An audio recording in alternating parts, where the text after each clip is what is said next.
Hey, what's up guys? This is your boy Montre, and I am once again giving you guys clues and tidbits of stuff that I've been researching about the Mandela Effect to hopefully help you out a little bit to get some understanding and to take you a little bit further. I'm always saying don't get caught up in all the effects and all the changes and always constantly looking for something new. There's plenty of information in what you already know, and I'm trying to connect the dots. Let's say that. Let's connect the dots and see what the bigger picture is and what is the message behind all of these things. There was currently one person is discussing on my Facebook YouTube page, which is Montre Bible 2. Make sure you follow that, guys. The song that never ends from the Lamb Chop cartoon puppet show thing. Remember that, the little childhood, the kids show? He sings the song that never ends or the song that doesn't end. And I'm claiming that that's a Mandela Effect. I remember never ends. I don't have a memory of doesn't end. If Lamb Chop ever sang the song that doesn't end, I would be singing the song that doesn't end. But I'm not. I'm singing the song that never ends. So I can't find any examples of never ends anywhere. Obviously, it's not a part of this reality. But that's neither here or there. Why? Why has this song changed? Or why is it different in my reality? And why is it different in many people's reality? Never to doesn't. And some people may remember just doesn't. That's okay. But let's look at it like this.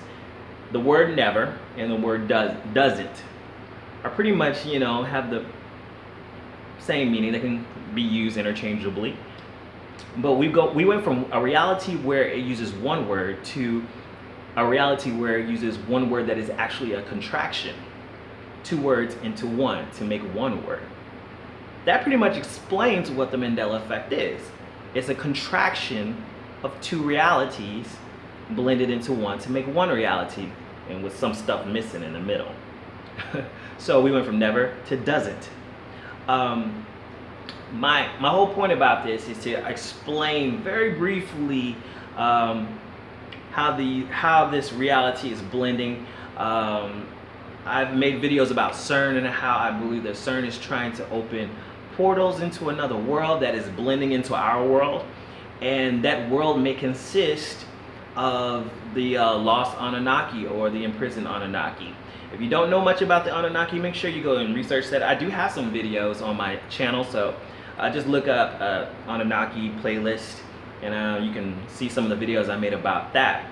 I also made some videos about Apollo being trapped in the abyss, which is like this other dimension, this other reality. And I believe that CERN has been experimenting not only open these realities, but maybe that there's a secret brotherhood that may be trying to allow Apollo to come out. Apollo is a sun god. He goes by many names. But in ancient Sumerian, I do believe that Apollo is the god Marduk. And Marduk has gone by many names. He's also known as the sun god Ra, and Apollo is just one of many names. I could be wrong on that. I've had some people who think that Apollo is somebody else. There are other sun gods too, and there's also two families of Anunnaki. If I'm going too fast, feel free to leave me a comment and ask me questions about the Anunnaki. Also, like I said, I have a playlist about the Anunnaki, but I'm not going to slow down on that. Let's talk about why I believe the Anunnaki have something to do with the Mandela Effect. Well, a lot of people have been discussing Star Wars and C-3PO's leg. His leg has gone from gold to silver. So it's not really his whole leg though. What part of his leg is it? It's his calf. His golden calf is missing. It's now the silver calf. So where's his golden calf? Everybody's looking for the golden calf. The golden calf is also another name for that golden calf that the children of Israel were worshiping when they came out of Israel, the golden calf. The golden calf is also representative of the sun god Marduk. The sun god Marduk was the god Ra of Egypt, who the children of Israel were used to worshiping before they came out of Egypt, and Yahweh was trying to place himself as their God. Yahweh was jealous of the sun god Ra. Yahweh is a part of a whole nother family of gods. So there was some conflict between Ra and Yahweh all throughout biblical history. and they were always constantly in war. That's why Yahweh started calling this sun god the devil. But in other instances, I won't go deep into that, of this warring between the gods, but because it'll be a whole long story. This sun god got trapped into another realm, which is the pit.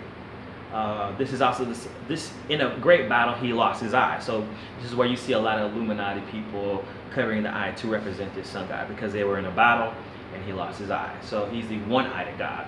You'll also see, if you Google one-eye Apollo, you'll see a statue of Apollo with one eye too. So there are examples of Apollo having one eye. But Marduk is representative of the golden calf. Matter of fact, that was one of his names, was the solar bull. He is the sun god. So it is my belief and my theory, and correct me for all you Anunnaki anthropologists out there if I'm wrong, is that Marduk is the Apollyon spoken of in the Bible in Revelations 9:11, and he's the one that is trying to be released to bring on this new age of enlightenment, or this whole new age. And so this is where we're going to have this whole warring between the elder spirits, or the elder gods. I don't really want to call them gods or spirits, because they're actually other dimensional beings. We call them spirits because that's how we relate to them, but they're actually just different dimensional beings. So this is my theory about it. That's what I believe about the Anunnaki.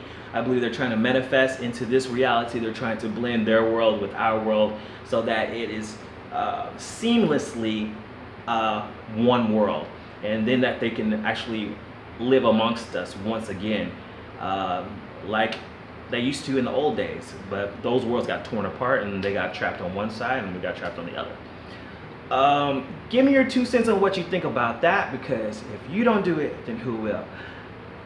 Talk to you guys later. Peace out.